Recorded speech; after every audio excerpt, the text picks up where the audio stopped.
Hello, কেমন আছো তোমরা সবাই? তো আজ আমি যাচ্ছি কলেজ, বহুদিন পর কলেজ যাচ্ছি।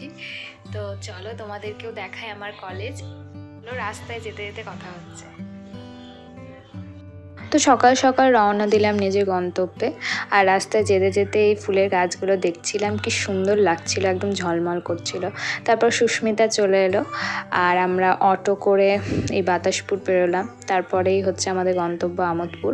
তো যেতে যেতে দেখছি সামনে রেলগেট পড়ে গেছে, তো সেই জন্য একটু অপেক্ষা করতে হলো। ক্লাস থাকে 10টায়, তো আমাদের ঢুকতে একটু দেরি হয়েছিল। তো স্যার ক্লাসে চলে এসেছিলেন। তো তারপরে আর কোনো ভিডিও আমার করা হয়নি। এটা টিফিনের ভিডিও। এটা হচ্ছে চৈতালি, সুস্মিতা, আমাদের টিফিন মাখামাখি চলছে এই টাইমে। আর এখানে চৈতালি বলছে যে আমার ভালো করে ভিডিওটা কর। আর বললাম এটা রিলস হচ্ছে না, নর্মাল ব্লগ হচ্ছে, যে তোর পোস্ট দিয়ে ভিডিও করব। তো আমাদের প্রায় হয়ে গেছে মাখামাখি। আর এখানে প্রদীপ আমাদের ইউনিভার্সিটি টি শার্টটা পরে এসেছিলো। এটা দেখলেই মনের মধ্যেটা কেমন একটা করে, মোচড় দিয়ে ওঠে। তো স্মৃতি বিজড়িত একটা জিনিস আমাদের এটা। এখানে সুস্মিতা মুড়ি মাখতে শুরু করে দিয়েছে। তো আমাদের টিফিনে ছিল মুড়ি, আলু ভাজা, চানাচুর, টমেটো, গাজর, তারপর ছিল শসা, আর প্রদীপ এনেছিল চপ দুটো। তো আমাদেরকে একটা দিল আর ও একটা নিল। তো এখানে মাখামাখি চলছে। আমরা যেন টিফিন খেতেই কলেজ আসি, এত পরিপাটিভাবে আমরা মুড়ি মাখাই, পুরো মশলা মুড়িকেও ফেল মানিয়ে দেয়। এত সুন্দর, এত টেস্টি লাগে না খেতে, আহা হা, কি বলবো তোমাদের। আর এখানে প্রদীপ একটু হাই করে দিল। আর এখানে আমরা চৈতালিকে ডাকছি টিফিন খাওয়ার জন্য, কিন্তু ও বলছে খাবে না, ওর খিদে নেই। এত পড়াশোনা করে মেয়েটা, তো খিদে কী করে থাকবে। তো আমাদের এই প্রায় কমপ্লিট হয়ে গেছে, আমি আর ধৈর্য ধরতে পারছি না। তারপর আমরা খেতে শুরু করলাম। আর খেতে খেতে আমাদের প্রচুর গুরুত্বপূর্ণ কোনো কথা একটা আলোচনা হচ্ছিল। মানে কি বলবো, তুমি দেখো কত সিরিয়াসভাবে সবাই আমরা আলোচনা করছি, মনে হচ্ছে যেন কোনো যুদ্ধে যাব, হয়তো তার আগে প্রস্তুতি নিচ্ছি। যাই হোক, এই দেখো আমাদের মুড়িটা, আমার তো এখনই জিভ দিয়ে জল পড়ছে দেখে। তো সুস্মিতা এখানে পুরো চপটা মাখায় নিয়েও বললো একটু থাক, খাওয়া শেষে আমরা এটা খাবো। আর এখানে আর একজন যে তার মুখ দেখাতে চাইছে না। আমরা বলছি যে পাবলিকের ডিমান্ড, তোকে দেখতে চাইছে ভিডিওর মধ্যে, তো কিছুতেই আসছে না। তো বলার পরেও ওকে দেখাতে পারলাম না। তো যাই হোক, খাওয়া দাওয়ার পর এবার এটা ধোয়ার পালা। টিফিন খেতে খেতে এত গল্প করি, আর আমাদের 8 ঘন্টা টাইম থাকে টিফিনের। ওইটুকু টাইমের মধ্যে কীভাবে সময়টা পেরিয়ে যায় আমরা বুঝতেই পারি না। আর এখানে দেখো একজন বসে আছে, আমি যখন ভিডিও করছি দেখছি আমার দিকে তাকাচ্ছে, ভয় লাগছিল যদি ফোনটা নিয়ে চলে যায়। তো উনি একা নেই, আরও অনেকজন আছে ওর সাথে, 4-5 জন। তারপর ছুটি হয়ে গেল, তারপর আমরা বাড়ি ফিরছি আবার অটো ধরে। আর যাওয়ার রাস্তার দুপাশে মনে হচ্ছে সবুজে চাদর মিলে দেওয়া আছে, এত সুন্দর লাগছিল। আর শুধু জীবনানন্দের কবিতার কথা মনে পড়ছিল এখানে। তারপর আমরা অটো থেকে নেমে তারপর হেঁটে হেঁটে বাড়ি গেলাম।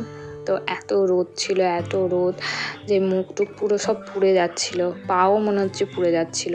মানে ভাবছিলাম কখন গিয়ে বাড়িতে চান করব, এত রোদ। আর মুখের মধ্যেই রোদটা লাগছে, মানে আমি যাচ্ছি পশ্চিম দিকে, সেজন্য মুখেই রোদটা লাগছিল।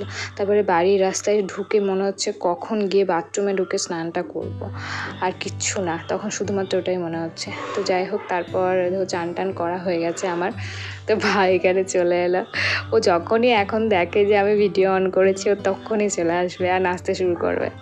তো যাই হোক, তারপর খেলতে গেল। আর চান করে এত ফ্রেশ লাগছে, এত ভালো লাগছে, ও কি বলবো, সে কি ফিলিংস। গরম থেকে এসে চান করাতেই আলাদা হয়, কিন্তু গরম যতই পড়ুক চা তো আমাকে খেতেই হবে। তাই মা একটু চা করে দিল। ভরা ছিল বলে আর কিছু খাইনি, খেতে ইচ্ছা করছিল না, তাই বসে বসে চাটাই খেলাম। তারপর তো আমার যা প্রতিদিনের ডিউটি, সেটাতেই গেলাম। তো গিয়ে দেখছি কাজগুলোর অবস্থা এত করুণ হয়েছিল, কি বলবো। আর মা এখানে সিঁড়িতে এই গাছগুলোকে রেখেছিল, কেননা রোদে তো পুরো পুড়ে যাবে। তাও এই বাকি যে গাছগুলো আছে সেগুলো পুরো ঝলসে গেছিলো। আর এখানে দেখো জারবেরা ফুলটার অবস্থা দেখো, পুরো একদম মানে যাচ্ছে তাই নেতিয়ে গেছে, একদম পুরো ঝলসে গেছে, নেতিয়ে গেছে। তো আমার মনে হচ্ছে কখন জল দেবো, কিন্তু তখন একটু রোদ ছিল বলে একটু পর জলটা দিতে স্টার্ট করলাম। আর দেখো এই গাছটা আবার নতুন পাতা গজিয়েছে, কি সুন্দর লাগছে না, চকচক করছে। তারপর হঠাৎ করে আমার ভাইয়ের এই খেলনাগুলোর দিকে চোখ গেল। এটা হচ্ছে আমাদের বাড়ির প্রথম স্ক্রিন টাচ ফোন। এই ফোনটা যখন বাড়িতে আসে তখন সে কি মানুষের আনন্দ, সে কি বলবো, কি লেভেলের আনন্দ। মানে তখন ধরে স্ক্রিন টাচ ফোন নতুন উঠেছে এবং হাতে এরকমভাবে দিচ্ছে আর সব সরে যাচ্ছে, সেটা ভেবেই আমাদের কেমন লাগতো। তো যাই হোক, তারপর একটু পায়চারি করতে যাচ্ছি, তখন আকাশে একটা জিনিস দেখতে পেলাম। চলো তোমাদেরকেও দেখাই জিনিসটা। তো এটা দেখো, এত সুন্দর লাগছিল পুরো আকাশটা দেখতে, মানে দারুণ লাগছিল। তো ভাবলাম তোমাদেরকেও দেখাই। রকেট না প্লেন আমি কিছু বুঝতে পারছি না। তো যাই হোক, তো দেখো পাখিগুলো উড়ে যাচ্ছে। বিকেলবেলায় আমার ছাদে আসতে দারুণ লাগে, কেননা চারিদিকটা এত সুন্দর একটা মনোরম পরিবেশ তৈরি হয়। দেখি পাখিগুলো তার বাসায় ফিরছে, অন্যদিকে সূর্য অস্ত যাচ্ছে, মিলে একটা আলাদাই জগৎ সৃষ্টি হয়। তারপর সন্ধেবেলায় আমি খেলাম সুজি, তারপর বসলাম নিজের কাজে।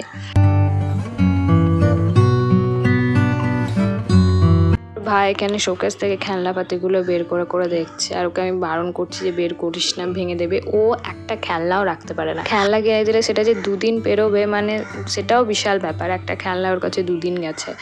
তো এগুলো সব বের করছিল, আর আমি ওকে বলছিলাম যে একদম বের করবি না, বের করলেই তুই ভেঙে দিবি।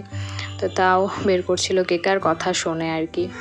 তারপর আমার 2টো পেন ওখানে রাখা ছিল, ওই পেনগুলো দেখাচ্ছে, দিয়ে ওপরে একটু পাথরের মতো ছিল, সেটার জন্য বলছে যে দেখো ডায়মন্ড এখানে।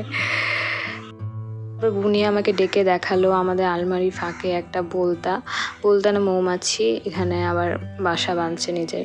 তো জিনিসটা দেখতে খুব সুন্দর লাগছিল, তাই আমি ভিডিও করে নিলাম। তো আজকের মতো এই পর্যন্তই। ভালো লাগলে অবশ্যই লাইক, কমেন্ট এবং সাবস্ক্রাইব করবে। আর খুব ভালো